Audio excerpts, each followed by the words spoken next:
যুবক ভাইরা, পর্দার আড়ালের পর্দানিশীল মা বোনেরা, ছোট ছোট সোনামণিরা, জিলকদের চাঁদের দ্বিতীয় জুমায় সকলকে জানাই আমার সালাম। আসসালামু আলাইকুম ওয়া রাহমাতুল্লাহি তাআলা ওয়া বারাকাতুহু। মহান আল্লাহ পাকের দরবারে লক্ষ করে শুকরিয়া যে আল্লাহ সুবহানাহু ওয়া তাআলা আমাদেরকে জুমার নামাজ আদায়ের জন্য মসজিদে আসার তৌফিক দিয়েছেন। এই জন্য শুকরিয়াতান বলি আলহামদুলিল্লাহ। আজকের খুতবার বিষয় হচ্ছে তাওবা ও ইস্তিগফার। জিলকদ মাসের দ্বিতীয় জুমা আজকে। আগামী চাঁদ হচ্ছে হজের চাঁদ, কুরবানির চাঁদ। তো জিলকদ মাসের দ্বিতীয় জুমায় আজকে খুতবার বিষয় হচ্ছে তাওবা এবং ইস্তিগফার সম্পর্কে। ইস্তিগফার হলো অপরাধ জানার পরে আল্লাহর নিকট ক্ষমা চাওয়া। অপরাধ জানার পরে আল্লাহর নিকট ক্ষমা চাওয়া, এর নামই হলো ইস্তিগফার। আর তওবার মর্ম হলো অপরাধ হতে ফিরে থাকা,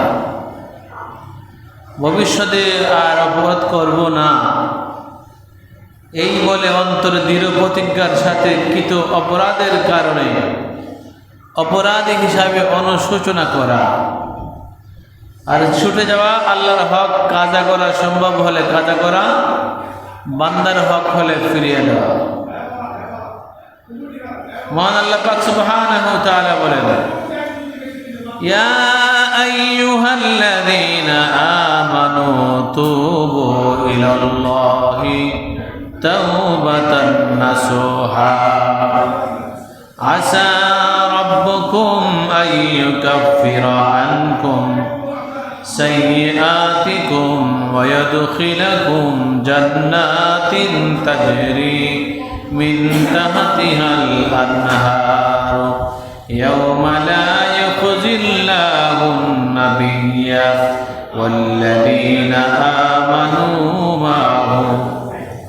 আল্লাহ পাক সুবহানাহু ওয়া তাআলা বলেন, হে ঈমানদারগণ, হে ঈমানদাররা, তোমরা আল্লাহর নিকট নিষ্ঠাপূর্ণ তওবা করো। অচিরেই তোমাদের প্রভু তোমাদের অপরাধ সমূহ ক্ষমা করে দিবেন এবং তোমাদেরকে ওই জান্নাত সমূহে প্রবেশ করাবেন যার নিচে দিয়ে নহর সমূহ প্রবাহমান।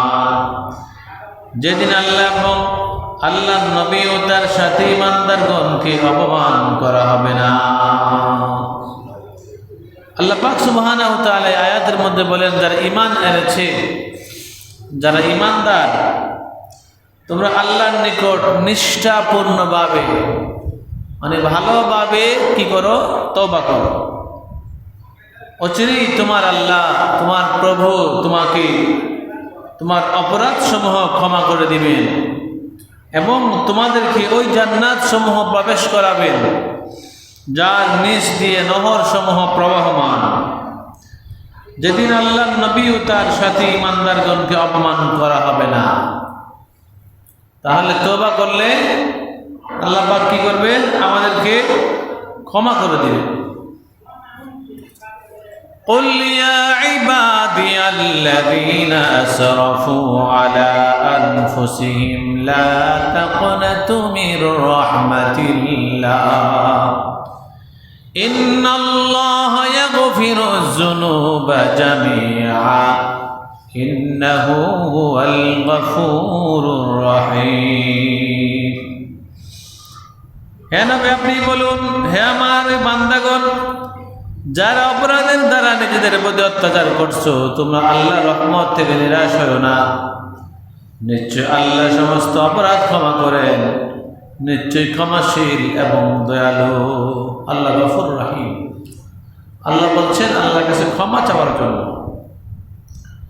যত অপরাধ আল্লাহর দরবারে আছে, আল্লাহর দরবারে ক্ষমা চাওয়া, কাজা করা, আর বান্দার সঙ্গে যদি কোনো অপরাধ থাকে বান্দার কাছে ক্ষমা চাওয়া, বান্দার হক আদায় করে দেওয়া। রহিম জানি আসিয়াছি মাওলারি দরবারে, আল্লাহ তারাইও না মোরে, তোমারি দরওয়াজার গোলাম তোমারি দুয়ারে। বান্দা যত অপরাধ করুক, পাহাড় সমান সাগরের পানির জলরাশির সমান অপরাধ যদিও করে, আকাশের তারকার সমান যদি অপরাধ করে, অগণিত অপরাধ করার পরে যদি বান্দা আল্লাহর দরবারে তওবা করে, আল্লাহ পাক সুবহানাহু তাআলা তার তওবাকে কবুল করে, তার গুনাহকে আল্লাহ পাক মাফ করে দেয়। আর বান্দা যাবে কোথায়? আল্লাহর দরবার ছাড়া।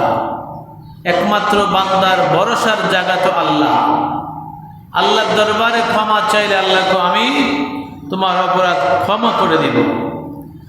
রহিম জানি আসিয়াছি মাওলারি দরবারে, আল্লাহ তারাইও না মোরে, তোমারি দরওয়াজার গোলাম তোমারি দুয়ারে। অপরাধ করার পরেও বান্দা আল্লাহর দরবারে গিয়ে ডাকে যে আল্লাহ আমি বুঝতে পারি নাই, অনেক অপরাধ করে ফেলেছি, অনেক গুনাহ করে ফেলেছি, আমার নামাজের ত্রুটি আছে, রোজার ত্রুটি আছে, হজ করি নাই, যাকাত দেই নাই, দান খয়রাত করি নাই, সত্য কথা বলি নাই, হালাল হিসাব করে চলি নাই, হালাল হারামে মিশ্রণ করে চলেছি, আমি আমার অনেক অপরাধ আল্লাহ আমি করে ফেলেছি, এখন কোথায় আমি যাব? যাওয়ার তো জায়গা নেই। ঘুরে গেলে আবার সন্তান যেমন সারাদিন ঘুরে গেলে বাবার কাছে মার কাছে ফিরায়, আল্লাহ কই বান্দা বান্দিগুলো অপরাধ করার পরে আবার আমার দরবারে ফিরে আইসা যখন মাফ চায়, লা তাকুনাতু মির রাহমাতিল্লাহ, আমার রহমত থেকে যখন নিরাশ হয় না, আমার কাছে মাফ চায়, তখন আমি আল্লাহ পাক সুবহানাহু ওয়া তাআলা তাকে মাফ করে দেই। সুবহানাল্লাহ। وقال تبارك وتعالى أفلا يتوبون إلى الله ويستغفرونه والله غفور رحيم। আল্লাহ পাক সুবহানাহু ওয়া তাআলা বলেন, তবে তারা কেন আল্লাহর নিকট তওবা করছে না এবং তার নিকট ক্ষমা প্রার্থনা করছে না? আল্লাহ ক্ষমাশীল এবং দয়ালু। কেন আল্লাহর কাছে তোমরা মাফ চাও না? মাফ চাও, আল্লাহ পাক তোমাকে মাফ করে দিবে। وقال رسول الله صلى الله عليه وسلم من لزم الاستغفار جعل الله له من كل ضيق مخرجا ومن كل هم فرجا ورزقه من حيث لا يحتسب। নবীজি বলেন, যে ব্যক্তি সর্বদা ক্ষমা চায়, সর্বদা আল্লাহর দরবারে তওবা করে মাফ চায়, আল্লাহ তার প্রত্যেক সংকীর্ণতা হতে মুক্তির পথ বের করে দেয়, প্রত্যেক চিন্তা হতে মুক্তি দেয় এবং তাকে এমন স্থান থেকে রিজিক দেয় যেখানে সে ধারণাও করে নাই। যারা বেশি বেশি আল্লাহর দরবারে ইস্তিগফার করে, বেশি বেশি আস্তাগফিরুল্লাহ যারা বেশি বেশি করে পাঠ করে, আল্লাহর দরবারে যারা বেশি বেশি করে ক্ষমা চায়, আল্লাহ রাসূল বলেন আল্লাহ তার প্রত্যেকটা সংকীর্ণতা থেকে মুক্তির পথ বের করে দেয়। মানে মনে করেন অভাব, তার মধ্যে অভাব, রিজিকের অভাব, তার মধ্যে জ্ঞানের অভাব, তার মধ্যে অসুখ বিসুখ, বিভিন্ন সমস্যা, বিভিন্ন সংকীর্ণতা, শর্ট আছে অনেক কিছু, এগুলো আল্লাহ পুরা করে দেয় এবং তাকে মুক্তির পথ বের করে দেয়, চিন্তা হতে মুক্তি করে দেয়, এমন স্থান থেকে রিজিক দেয় সে জীবনে কল্পনাও করতে পারবে না ওইখান থেকে সে রিজিক পাবে। যারা বেশি বেশি ইস্তিগফার করে, আস্তাগফিরুল্লাহ আস্তাগফিরুল্লাহ আস্তাগফিরুল্লাহ আস্তাগফিরুল্লাহ যারা বেশি করে, তাদেরকে আল্লাহ রাসূল এর কথা বলেছেন। قال رسول الله صلى الله عليه وسلم الله أشد فرحا بتوبة عبده حين يتوب إليه من أحدكم كان راحلته بأرض فلات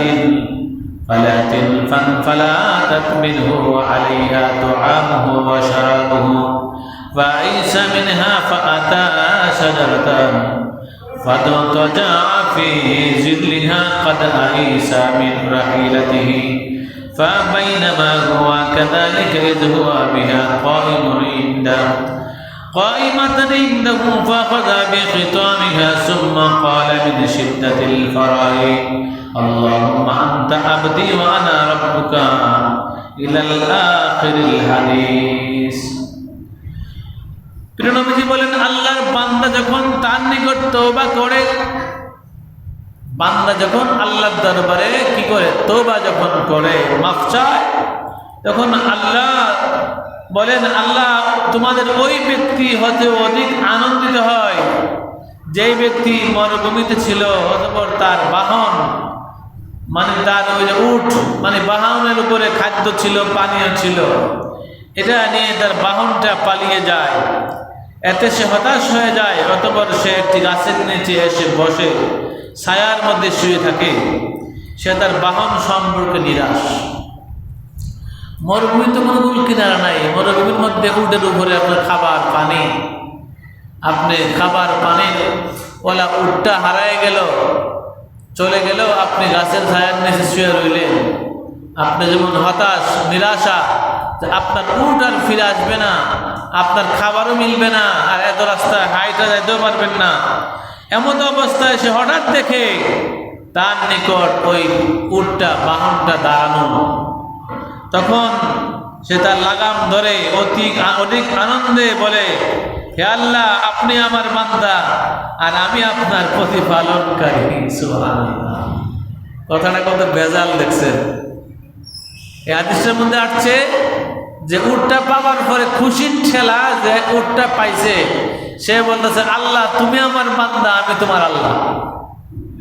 এটা কি হইল কথা? আল্লাহ বুঝি আমার বান্দা লাগে, আল্লাহ তো আল্লাহ, তো বান্দা আল্লাহ খুশির ঠেলা বলতেছে আপনি আমার বান্দা আর আমি আপনার আল্লাহ। সে অধিক আনন্দের ফলে ভুল করেছে, অধিক আনন্দের ফলে ভুল করেছে। তাহলে বোঝা গেল যে কোনো কিছু হারিয়ে যাওয়ার পরে যখন ফিরে আবার পাওয়া যায় তখন মানুষ অনেক আনন্দিত হয়। ঠিক তেমনি ভাবে কোনো বান্দা বান্দি অপরাধ করার পরে যখন আল্লাহর দরবারে আবার ফিরে আসে, তওবা করে, তখন আল্লাহ পাক খুশি হয়ে যায়। সুবহানাল্লাহ। وعن أبي هريرة قال قال رسول الله صلى الله عليه وسلم إن المؤمن إذا أجنب كانت نقطة سوداء في قلبه إلى الآخر الحديث।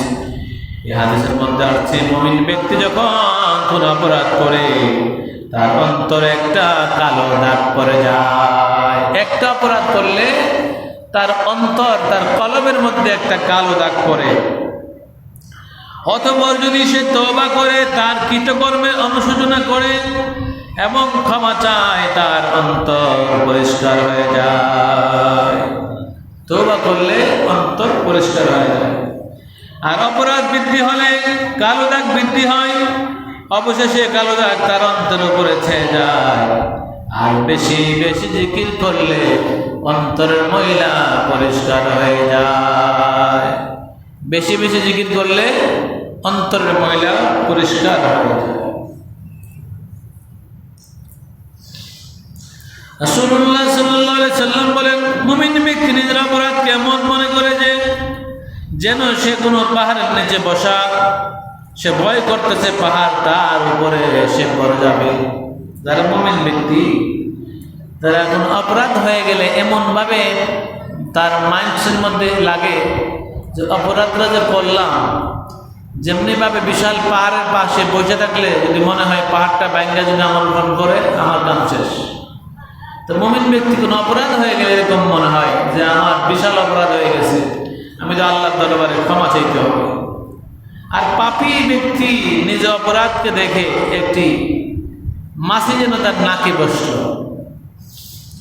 যারা পাপী ব্যক্তি তারা কোনো পাপ করলে মনে হয় যে নাকের মধ্যে একটা মাছি আনা বইছে, সরে শেষ। যারা পাপী তারা একটা অপরাধ করলে এরকম সামথিং মনে হয়, কিচ্ছু না। আর যারা নেককার বান্দা, ইমানদার বান্দা, পরহেজগার ব্যক্তি, তারা মনে করে আমার এই পাপটা এমন, আমি পাহাড়ের পাশে বসে রয়েছি, পাহাড়টা নিয়ে ভেঙে আমার উপরে পড়ে, এত বড় কঠিন মনে হয়। এই জন্য মুমিন ব্যক্তিরা বেশি বেশি আল্লাহর দরবারে তওবা করে। وقال رسول الله صلى الله عليه وسلم والله إني لا أستغفر الله وأتوب إليه في اليوم أكثر من 70 مرة। নবীজি কয়, আল্লাহর কসম, আমি আল্লাহর নিকট দৈনিক 70 বারের অধিক তওবা করি। আমাদের নবীজি আল্লাহর নিকট দৈনিক 70 বারের বেশি তওবা করে। আমাদের নবীর কোনো গুনাহ নাই, আমাদের নবীর কোনো অপরাধ নাই, ভুল ত্রুটি নাই। এরপরে তওবা করে কার জন্য? তওবা করে উম্মতের জন্য, উম্মতের শিক্ষার জন্য। দৈনিক 70 বারের বেশি তওবা করে। এই জন্য আমরা প্রত্যেক ফরজ নামাজের পরে আস্তাগফিরুল্লাহ আস্তাগফিরুল্লাহ আস্তাগফিরুল্লাহ যদি আমরা 7 বার করি তাহলে 35 বার হয়ে যায়। ইহানি 35 বার হয়ে যায়। আর যদি 10 বার করি তাহলে 50 বার হয়ে যায়।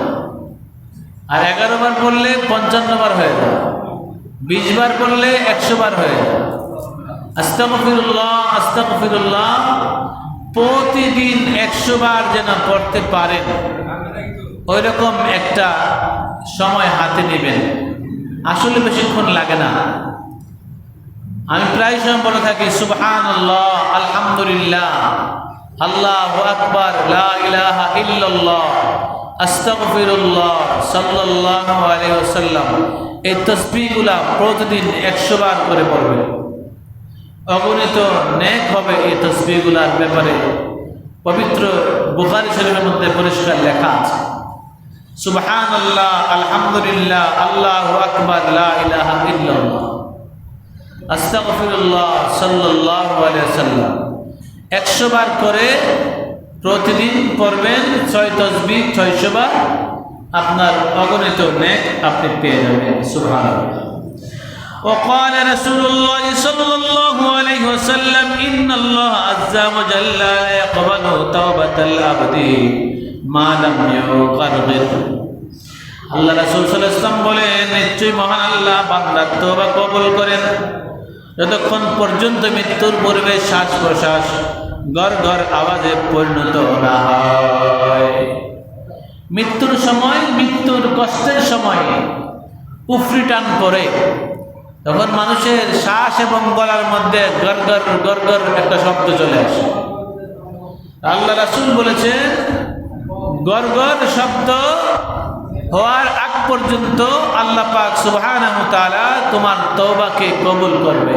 সুবহানাল্লাহ। গড়গড় করলে তো কোনো কথাই আইতো না, শেষ। কিন্তু গড়গড়ের আগ পর্যন্ত আল্লাহ পাক তোমার তওবাকে কবুল করবেন। সুবহানাল্লাহ। وقال رسول الله صلى الله عليه وسلم إن الشيطان قال وعزتك يا ربي لا أبرح أغوي عبادك ما دامت أرواحهم في أجسادهم وقال رب عز وجل وعزتي وجلالي وارتفاع مكاني لا أزال أغفر لهم ما استغفروني। প্রিয় নবীজি বলেন, শয়তান বলল, হে আল্লাহ, শয়তানে কইতাছে, হে আল্লাহ, তোমার ইজ্জতের কসম, আমি তোমার বান্দাকে ততক্ষণ পর্যন্ত পথভ্রষ্ট করতে থাকব যতক্ষণ পর্যন্ত তার দেহের মধ্যে প্রাণ থাকবে। কি বুঝলেন? একদিক দিয়ে তোবার কথা কয়ে দিছে, তোবা করার লেগে, আর একদিক দিয়ে শয়তান দেহের মধ্যে যতক্ষণ প্রাণ থাকবো তোমার বান্দার, ততক্ষণ আমি তাকে গুমরা বানাবো, পথভ্রষ্ট বানাবো, জাহান্নামী বানাবো। এই জন্য মৃত্যু যন্ত্রণার সময় শয়তান অনেক বেশি ডিস্টার্ব করে। মৃত্যুর সময় এই জন্য মানুষ দোয়া করে, আল্লাহ আমার মৃত্যুর সময় আমার কলেমা নসিব করে দিও, মৃত্যুর সময় আমার সুমৃত্যু দিও, খাতেমা বিল খায়ের করিও, আমার মৃত্যুর সময় কলেমা তৈয়ব আমাকে তুমি পাঠ করাইও। এবং নিয়ম হলো কোন মানুষের মৃত্যুর সময় তার কাছে বৈশাখী করা, কালেমার তালকিন দেওয়া। আর অনেকে বইয়া বইয়া ভিডিও করে কেমনে দমটা বাইরে, এটাও আছে। মৃত্যুর সাকরাতের মধ্যে আছে এমন একটা সময়, এর থেকে কঠিন সময় আর নাই। সাকরাতেরই সময় মোদের কি যে যন্ত্রণা, সাত সাগরের পানি দিলেও তৃষ্ণা মিটবে না। কাউসারের পানি দিও, কাউসারের পানি দিও শাহে মদিনা। মন যদি দিতে হয় নবীকে দিও, বাল যদি বাঁচতে হয় নবীকে বাইশো। উম্মতের কষ্ট যাতনা যিনি সইতে পারে না, উম্মতের দুঃখ বেদনা যে নবী সইতে পারে না।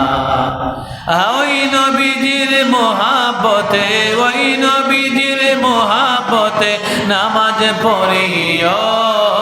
মন যদি দিতে হয় নবীকে দিও, বাল যদি বাঁচতে হয় নবীকে বাইশো। সাকরাতেরই সময় মোদের কি যে যন্ত্রণা, সাত সমুদ্রের পানি দিলেও তৃষ্ণা মিটবে না। মৃত্যুর সময় সাত সাগরের পানি দিলেও তৃষ্ণা মিটবে না। তাহলে কেমন কঠিন সময়। ওই সময় শয়তান পেয়ালা নিয়া প্রস্রাব খাওয়াবার জন্য চেষ্টা করবে, শয়তান প্রস্রাব খাওয়াবার জন্য চেষ্টা করবে, বারবার চেষ্টা করবে। ওই সময় ঈমান রক্ষা করবেন কে? বলেন না, কে রক্ষা করবে? ঈমান রক্ষা করবে আল্লাহ পাক। যদি ঈমান রক্ষা করে, কোন হিন্দু মানুষ মৃত্যুর সময় কলেমা পড়তে পড়তে মরে গেল,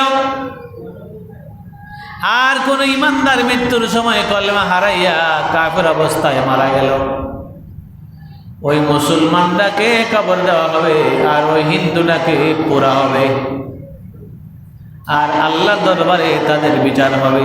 কে ঈমান লই আইলো, কে ঈমান হারা হয়ে আইল।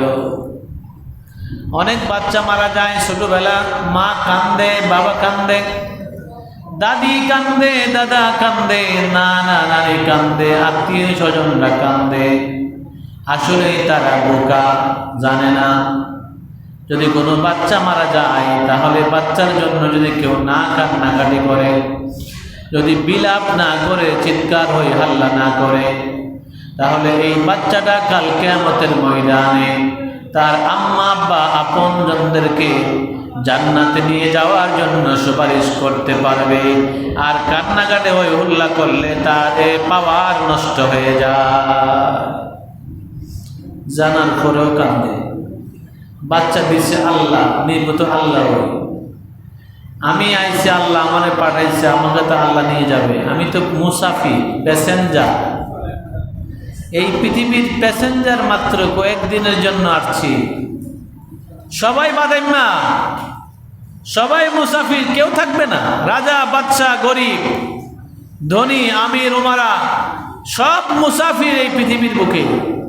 আমার বাড়ি এখানে, কিসের তোমার বাড়ি? এখন তুমি মরে গেলে তোমার বাড়ি, তোমার জীবুতে বাড়ি তোমার থয়ে ওই বন্ধক করবার লাগে ভাগলে দেব। মন বহুত ঘটনা আছে, বাবা লাশ খবর দিবার জন্য দেয় না, আগে বাড়ি বন্ধক করো। কিসের তোমার বাড়ি? এই সুন্দর তরুণী, এই সুন্দর পৃথিবী আমার নয়। আমি মাত্র মুসাফির, মাত্র দুনিয়াতে আসছি কয়েকদিন থাকার জন্য। আমার বাড়ি এই পৃথিবীতে নয়, আমার বাড়ি হলো আল্লাহর দরবারে। আমি আপনি ছিলাম আলমে আরোহার মধ্যে, আবার চলে যাব ইল্লিনে অথবা সিজ্জিনে। আমি আমার জায়গায় চলে যাব, আমি দুনিয়ায় থাকবো না। এই দুনিয়া থাকার জায়গা না। এই দুনিয়া মুসাফির খানা, তোমরা জানো না। এই দুনিয়া মুসাফির খানা, তোমরা জানো না। এই দুনিয়া মুমিন লোকের জেলখানা। যারা মুমিন তারা বলে আমি কবে ইন্তেকাল হব, আমার কবে মৃত্যু হবে, আমি কবে যাব, সে থাকে ওই টেনশনে। দুনিয়া আমার ভালো লাগে না। আর যারা দুনিয়ার চিন্তা করে, দুনিয়ায় থাকবার চিন্তা করে, তারা চেষ্টা করে কিভাবে 2টা পয়সার মালিক হব, কিভাবে 2টা বাড়ি করতে পারবো, 3টে বাড়ি করতে পারবো, কিভাবে বেশি বেশি টাকা রুজি করতে পারবো। টাকার জায়গায় টাকা পড়ে থাকবে, বাড়ির জায়গায় বাড়ি পড়ে থাকবো, ফাস্টফুড পড়ে থাকবো, ব্যবসা করে থাকবো। আমি নেই, আমাকে চলে যেতে হবে। আমি থাকবার জন্য, আপনি থাকবার জন্য আসি নাই, সবাইকে চলে যাওয়ার জন্য আসছি। জানি আমি মহা দোষী, বহু গুনাহগার, আমি অনেক দোষী, অনেক বড় গুনাহগার। এটা আমি যদি আমার থেকে যে ভালো তার চিন্তা করে, এর থেকে ভালো তার চিন্তা করে, এর থেকে ভালো তার চিন্তা করে, এইভাবে সাহাবায়ে কেরাম পর্যন্ত, নবী রাসূল পর্যন্ত চিন্তা করি যে আমি ওনাদের তুলনা কেমন। আবার জান্নাত, সাহাবায়ে কেরামরা জান্নাতের সুসংবাদ প্রাপ্ত 10 জন সাহাবী, তারা জান্নাতের সুসংবাদ প্রাপ্ত হওয়ার পরেও তারা কাঁদতে কাঁদতে কাঁদতে কাঁদতে চোখের কোনা দিয়ে ঘাও হয়ে যেত। আর আমি আপনার চোখে দিয়ে পানি আয় না, কোত্থেকে পানি আসবে? গুনাহ করতে করতে করতে করতে দিল শক্ত হয়ে গেছে, পাথর হয়ে গেছে, নরম হয় না, কানলেও কান্না আসে না, চোখ দিয়ে পানি আসে না। এই হচ্ছে আমাদের অবস্থা। তাহলে আমাদের কি উপায় হবে? যারা জান্নাতের সুসংবাদ প্রাপ্ত হওয়ার পরও যারা কেঁদেছিল, দুনিয়াতে তওবা করতে হালিল করেছিল, আমরা তো তওবাও করি না। রহিম জানি আসিয়াছি মাওলারি দরবারে, আল্লাহ তারাইও না মোরে, তোমারি দরওয়াজার গোলাম তোমারি দুয়ারে। কই যাবো আমরা? যাবার তো জায়গাই নেই আল্লাহর দরবার ছাড়া। যাইতে তো হবেই। বয়স আমার হচ্ছে, দাড়ি পাকতেছে, মুছ পাকতেছে, চুল পাকতেছে, শরীরে পশম পর্যন্ত পেকে যায়। তাহলে আমাকে তো দুনিয়া ছেড়ে যেতেই হবে। তাহলে জামুই যখন তওবা তাহলিল করে আল্লাহর দরবারে ক্ষমা চায়া, মাফ চায়া, তারপরে যাই, যাতে আল্লাহ আমারে মাফ করে দেয়। আসিবার ওই কথা ছিল নিয়া নেকির বোঝা। আল্লাহর দরবারে কি নিয়ে যাওয়ার কথা ছিল? নেক নিয়ে যাওয়ার কথা ছিল। নেক কেমন নেক নিলাম, কদ্দুর নেক করলাম? আসিবার ওই কথা ছিল নিয়া নেকির বোঝা, ভাগ্য দোষে আসতে হলো নিয়া পাপের বোঝা। আসামের ওই স্বীকারোক্তি ক্ষমা পাবার তোরে, আল্লাহ তারাইও না মোরে, তোমারি দরওয়াজার গোলাম তোমারি দুয়ারে। জানি আমি মহাদোষী, বহু গুনাহগার, তুমি কিন্তু সবার বড়, আল্লাহু আকবার। ক্ষমা করিলে মোরে কেবা জিজ্ঞাসিবে তোরে, আল্লাহ তারাইও না মোরে, তোমারি দরওয়াজার গোলাম তোমারি দুয়ারে। আমার যদি আল্লাহ মাফ করে দেয়, কে কি কইব?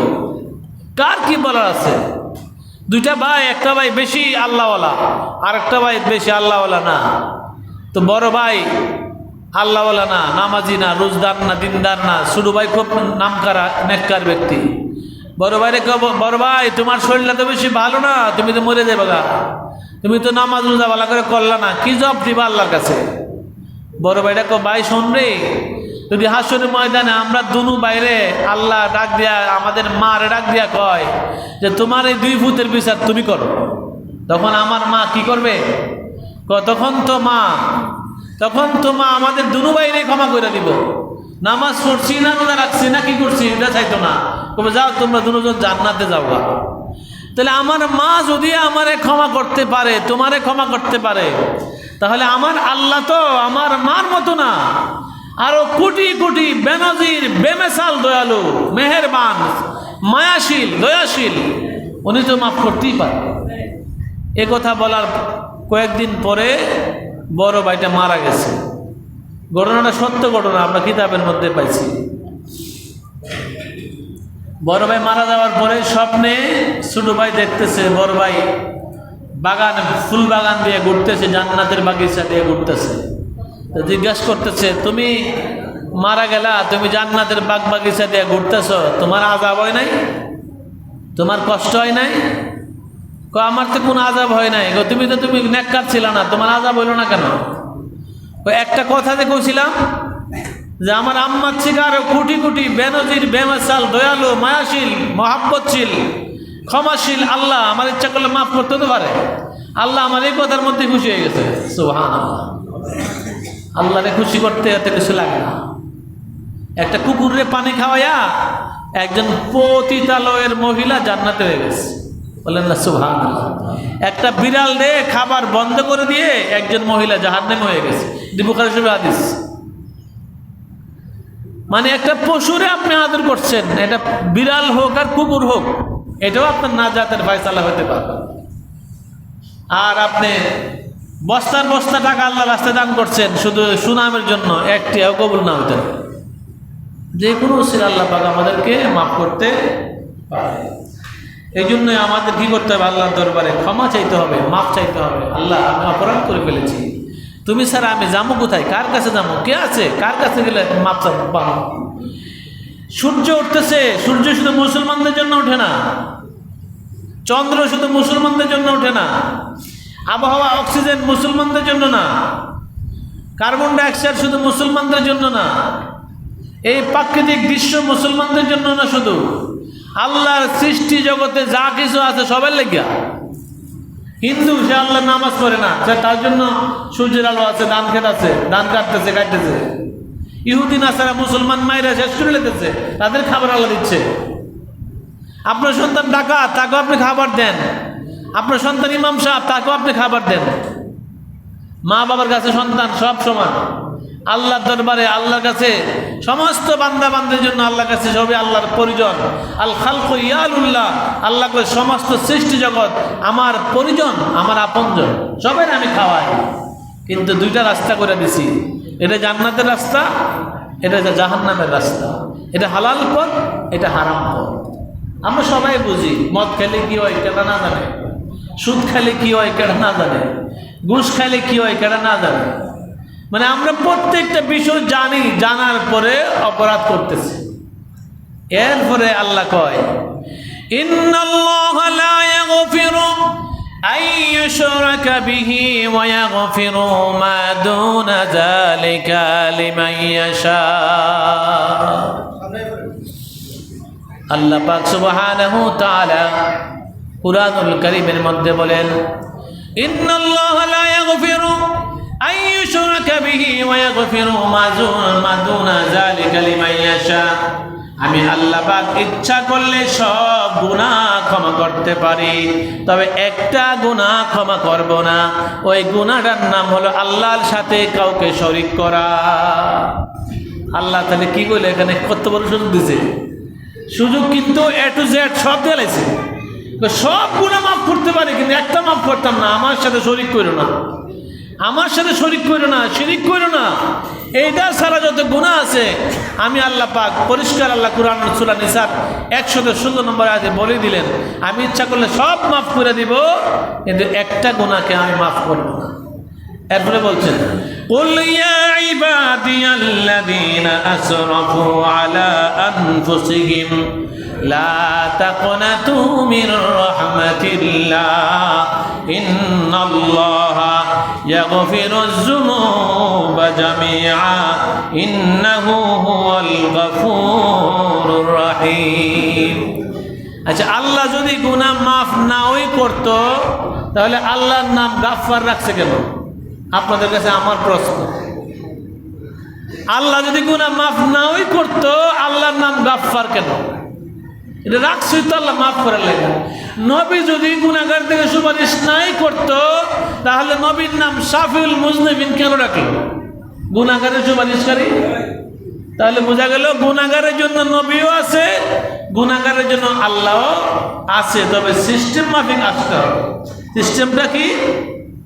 হে নবী আপনি বলুন, যারা নিজেদের প্রতি জুলুম করেছো, অত্যাচার করেছো, গুনাহ করেছো, জীবনকে বরবাদ করে ফেলেছো, তোমরা আমি আল্লাহর রহমত থেকে নিরাশ হইও না, তোমরা আল্লাহর দরবারে ক্ষমা চাও। আর যদি ক্ষমা চাও, আল্লাহ পাক সুবহানাহু ওয়া তাআলা গাফুরুর রহিম, উনি তোমারে ক্ষমা করে দিবে। বলেন না সুবহানাল্লাহ। তাহলে আমাদের কি করতে হবে? আল্লাহর দরবারে বলেন না কি করতে হবে? তওবা করতে হবে। কি করতে হবে? তওবা করতে হবে, মাফ চাইতে হবে। যত রকম অপরাধ হোক, আল্লাহ পাক সুবহানাহু ওয়া তাআলা ইচ্ছা করলে মাফ করে দিতে পারে। দুনিয়ার কত ঝামেলা, সর্দাররা বসে মিটমাট করে না, এই তো 10,000 টাকা জরিমানা, জুতাটি দিয়া 10টা বাড়ি দেন, শেষ। 10,000 টাকা লাগাই দিয়া 10টা জুতা বাড়ি দিছে, বেচার কাম কাম করছে, বিরাট কাম, বিরাট কাম। সর্দাররা বসে যে রায় করছে, এই ব্যবসা শেষ হয়ে গেছে।